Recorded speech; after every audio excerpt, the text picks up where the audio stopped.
শরীরে যদি আপনার কোথাও ব্যথা অনুভব হয়, আপনি সেই ব্যথার স্থানে হাত রেখে একটি দোয়া পড়ুন, সঙ্গে সঙ্গে না হোক কিছুক্ষণের মধ্যে আপনার ব্যথা ভালো হয়ে যাবে ইনশাআল্লাহ।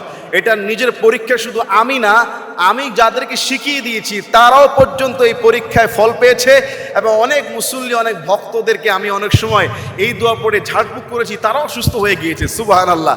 একদিন আমি জোহরের নামাজের সময়, জোহরের আগের থেকে অনেক পিঠের ব্যথা অনুভব করছিলাম, তো জোহর পড়ে মসজিদের ভিতরে বসেই নিজে হাতটা পিঠের মধ্যে রেখে দোয়াটা পড়েছিলাম। ব্যথার স্থানের উপর হাতটা আপনি রেখে বিসমিল্লাহ পড়বেন একবার, বিসমিল্লাহ একবার পড়ে বা তিনবার, বিসমিল্লাহ তিনবার পড়বেন। যেমন আপনার মাথা ব্যথা হতে পারে, বুক ব্যথা, হাঁটু ব্যথা, কোমর ব্যথা, চোখ ব্যথা, পা ব্যথা, যেখানে আপনি ব্যথা পান, পড়ে গিয়ে হোক বা যে কোনো বাতের ব্যথা হোক, ব্যথার স্থানে হাত রেখে বিসমিল্লাহ বিসমিল্লাহ বিসমিল্লাহ তিনবার বিসমিল্লাহ বলবেন। মানে আল্লাহর নামে শুরু করছি, তিনবার বিসমিল্লাহ বলে আপনি ইখলাসের সাথে, ইয়াকিনের সাথে পড়বেন আউযু বিল্লাহি ওয়া কুদরাতিহি মিন শাররি মা আজিদু ওয়া উহাযিরু। এই দোয়াটা আপনি অর্থের দিকে খেয়াল করে পড়বেন যে আমি আল্লাহর কাছে আশ্রয় চাচ্ছি এই ব্যথা ভয় থেকে, আল্লাহর নামে তার কুদরতে আমি আশ্রয় চাচ্ছি। রংপুরে আপনার ভ্যান চালায়, উনি আমার লেকচার শুনে এই আমলটা করে আমাকে ফোন দিয়ে থ্যাঙ্কস দিয়েছেন, হুজুর আমার এই ব্যথা ভালোই হচ্ছিল না, কিন্তু আপনার এই দোয়াটা আমল করার পরে আমার ব্যথা ভালো হয়ে গিয়েছে। সুবহানাল্লাহ। আমি নিজে বহুবার মাথায়, পিঠে, পেটে যখন এই ব্যথা হয়েছে, আমার অনেক ভক্ত মুসল্লি, হুজুর ব্যথা লাগতেছে, হাত ধরে বিসমিল্লাহ বিসমিল্লাহ বিসমিল্লাহ তিনবার পড়ে আপনি নিজেরটাও নিজে ঝাড়ফুঁক করতে পারেন, আরেকজনটাও করে দিতে পারেন। দোয়াটা তবে সুন্দর মতো পড়তে হবে আউযু বিল্লাহি ওয়া কুদরাতিহি মিন শাররি মা আজিদু ওয়া উহা, এখানে অনেকে উচ্চারণটা করতে পারে না, ওয়া উহাযিরু, যে আমি আল্লাহর নামে এই আপনার কাছে আশ্রয় চাচ্ছি, আল্লাহ আপনার কুদরতে আপনি আমার এই ব্যথাকে, আমার ভয়কে, আমার এই রোগকে দূর করে দেন। এরকম চিন্তা করে ব্যথার স্থানে হাত রেখে 7 বার পড়বেন ইনশাআল্লাহ। আমি বলছি না যে আপনি ডাক্তারের কাছে যাবেন না, তবে আল্লাহর সাহায্য দরকার। ইনশাআল্লাহ 1 দিন 2 দিন 3 দিন 7 দিনের ভিতরে আপনার ব্যথা ভালো হবে। পাশাপাশি আপনি তো ডাক্তারি চিকিৎসা নিবেনই, সেই চিকিৎসা তো নিবেন, রোগের ঔষধ আল্লাহ তাআলাও, সেটাও আল্লাহর আবিষ্কার। যে সমস্ত রসুল বলেছেন এমন কোনো রোগ নাই যেটার ঔষধ আল্লাহ দেন নাই, এটাও আল্লাহ তাআলা দিয়েছেন, মানুষকে জ্ঞান দিয়েছেন কিভাবে মেডিসিন, কোন রোগের কি মেডিসিন তৈরি করতে হয়, সেটাও আপনি খাবেন। অনেক সময় মেডিসিনও কাজ হয় না, আবার অনেক সময় দোয়াও কাজ হয় না। কারণ কি, আমরা যদি ইয়াকিনের সাথে দোয়া না করি, আমাদের দোয়া যদি কবুল না হয়, তাহলে তো দোয়া কবুল হবে না। এই জন্য হালাল খেতে হবে, ইখলাসের সাথে, ইয়াকিনের সাথে ভরসা করে দোয়া করলে। আমি যেমন পরীক্ষা পেয়েছি, অনেক মুসলমান যেমন পরীক্ষা পেয়েছে, অনেককে যেমন আমি নিজে ঝাড়ফুঁক করানোর পরে এসে বলেছে পরের সপ্তাহে হুজুর আমি ভালো হয়ে গিয়েছি, আপনিও পাবেন ইনশাআল্লাহ। কারণ ব্যথার যন্ত্রণা এটা এমন একটা খারাপ জিনিস, এটা যদি শরীরের কোথাও শুরু হয় আর কোনোটা ভালো লাগে না। মাথা ব্যথা বলেন, হাত ব্যথা বলেন, পেট ব্যথা বলেন, পিঠ ব্যথা বলেন, হাঁটু ব্যথা বলেন, আল্লাহ তাআলার রাসূল আমাদেরকে এগুলি শিখিয়ে দিয়েছেন।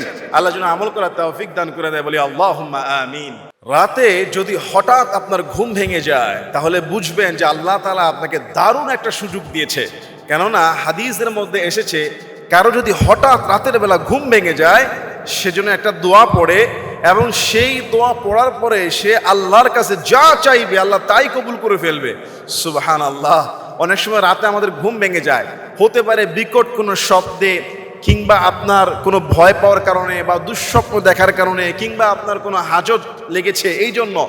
কিন্তু ঘুম যখন ভেঙে যাবে মধ্যরাতে, শেষ রাতে, অথবা যে কোনো সময় আপনি পড়বেন লা ইলাহা ইল্লাল্লাহু ওয়াহদাহু লা শারীকা লাহ লাহুল মুলকু ওয়া লাহুল হামদু ওয়া হুয়া আলা কুল্লি শাইইন কাদির।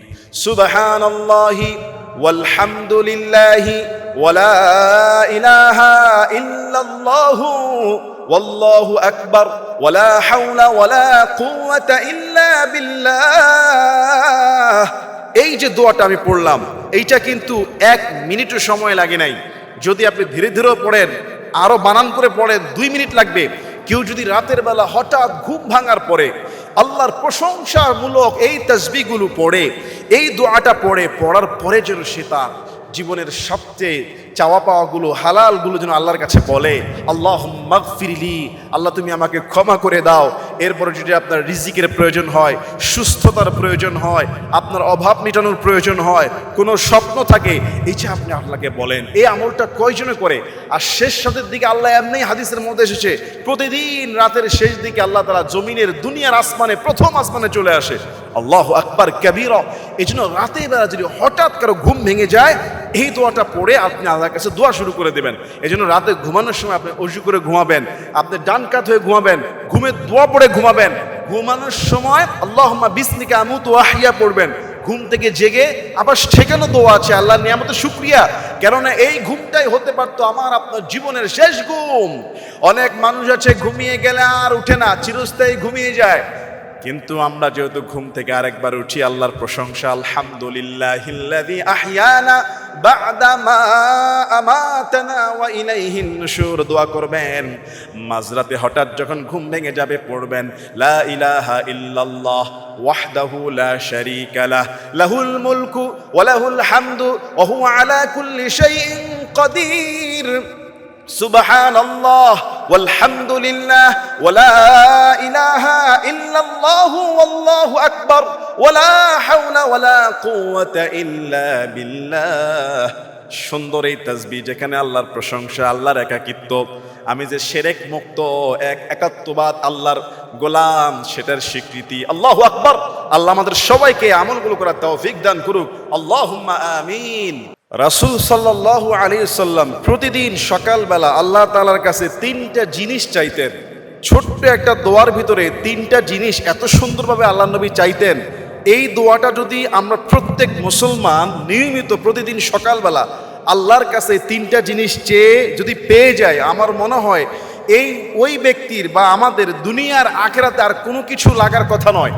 ছোট দোয়া, আমরা কত নিছক কথা, কত কিছু শিখেছি, কত ছন্দ, কত কবিতা, কত গান আমাদের মুখস্থ, কিন্তু এই তিনটা প্রার্থনা কি আপনি কখনো করেছেন?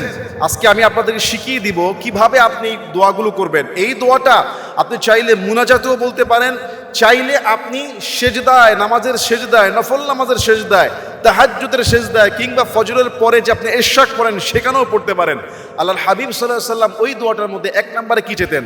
সুনানে ইবনে মাজার হাদিস, যে এই হাদিসের মধ্যে এসেছে যে আল্লাহ রাসূল বলতেন, আল্লাহুম্মা ইন্নী আসআলুকা ইলমান নাফিআ। আল্লাহু আকবার। এক নম্বরে রাসূল চাইতেন যে উপকারী ইলম, উপকারী জ্ঞান, যেই জ্ঞান দ্বারা আপনি দুনিয়াতেও সাকসেস হতে পারেন, আখিরাতেও সফলকাম হতে পারেন। এবং এমন জ্ঞানই তো আমাদের দরকার। ওই জ্ঞান তো সবারই আছে, কারো কারো তো আছে শয়তানি জ্ঞান, যেই জ্ঞান দ্বারা সে সিনেমা হল তৈরি করে, ছবি তৈরি করে, বিভিন্ন হাবিজাবি গুনাহের আয়োজন করে। কিন্তু উপকারী জ্ঞান থাকলে আপনি দুনিয়াতেও সাকসেস, আখিরাতেও সাকসেস। এই জন্য এক নাম্বার তিনি যেটা চেতেন দোয়ার মাধ্যমে, দেখেন অর্থ আমি বলে দিচ্ছি, আল্লাহুম্মা ইন্নী আসআলুকা, হে আল্লাহ আমি আপনার কাছে চাই ইলমান নাফিআ, উপকারী জ্ঞান। এরপরে দুই নম্বরে রাসূল যেটা চাইতেন সেটা হলো ওয়ারিজকান তাইয়্যিবা। সুবহানাল্লাহ। পবিত্র রিজিক। রিজিক মানে কি? রিজিক মানে আমরা সবাই মনে করি খাওয়া দাওয়াটাই রিজিক, বা পয়সা ইনকাম করাটা রিজিক না। রিজিকের যে সংজ্ঞা সেখানে এসেছে, নেককার স্ত্রী এটাও রিজিক, উত্তম সন্তান সন্ততি এটাও রিজিক, আপনার যে সম্মান ইজ্জত এই দুনিয়াতে আল্লাহ দিয়েছে এটাও একটা রিজিক, ভালো একটা অবস্থান, আপনার প্রশংসা এটাও রিজিক। আবার যেটা আমরা ইনকাম করি এটাও রিজিক, যেটা আমরা খাবার খাই এটাও রিজিক। এখন রিজিক তো অনেকেই পায়, অনেকেই খায়। দেখা গিয়েছে অনেকের রিজিকের মধ্যে হারামে ভরপুর, সুদে ভরপুর, ঘুষে ভরপুর, তারপর খাবারে মজা নাই, সন্তান সন্ততি স্ত্রী ঠিক নাই। এই জন্য বলা হচ্ছে ওয়ারিজকান তাইয়্যিবা, আল্লাহ তোমার কাছে পবিত্র রিজিক চাই। এক শব্দের ভিতরে সব চলে এসেছে, সুখ শান্তির সমস্ত নিয়ামত চলে এসেছে। সুবহানাল্লাহ। এরপরে কি বলেছেন? তিন নম্বরে রাসূল বলেছেন ওয়া আমালাম মুতাকাব্বালা, আল্লাহ কবুল আমল, যে আমলটা করলে কবুল হয়। আমার নামাজ, আমার সিয়াম, আমার রোজা, আমার সাদাকা, এগুলো যেন লোক দেখানো না হয়, এগুলো যেন আল্লাহ আপনার খুশির জন্য যেন কবুল হয়ে যায়। তাহলে তিনটা জিনিস রাসূল প্রতিদিন সকালবেলা চাইতেন। আমি আপনি যদি সকালবেলা চাই, দুপুরে চাই, বিকেলে চাই, আরো বেশি যদি চাইতে পারি, কোনটা কবুল হয় আমরা তো বলতে পারবো না। তাহলে দোয়াটা কি? আল্লাহুম্মা ইন্নী আসআলুকা ইলমান নাফিআ ওয়া রিজকান তাইয়্যিবা ওয়া আমালান মুতাকাব্বালা। হে আল্লাহ তোমার কাছে, আল্লাহ তোমার কাছে উপকারী জ্ঞান চাই, পবিত্র রিজিক চাই, ওয়া আমালাম মুতাকাব্বালা, সমস্ত ভালো কাজের কবুলিয়াত চাই। আল্লাহু আকবার। আল্লাহ যেন আমাদেরকে এই দোয়াগুলো, রাসূলের ছোট ছোট দোয়া, এক একটা বুলেটের চেয়ে শক্তিশালী, পড়ার তৌফিক দান করে দেয়। আল্লাহুম্মা আমিন।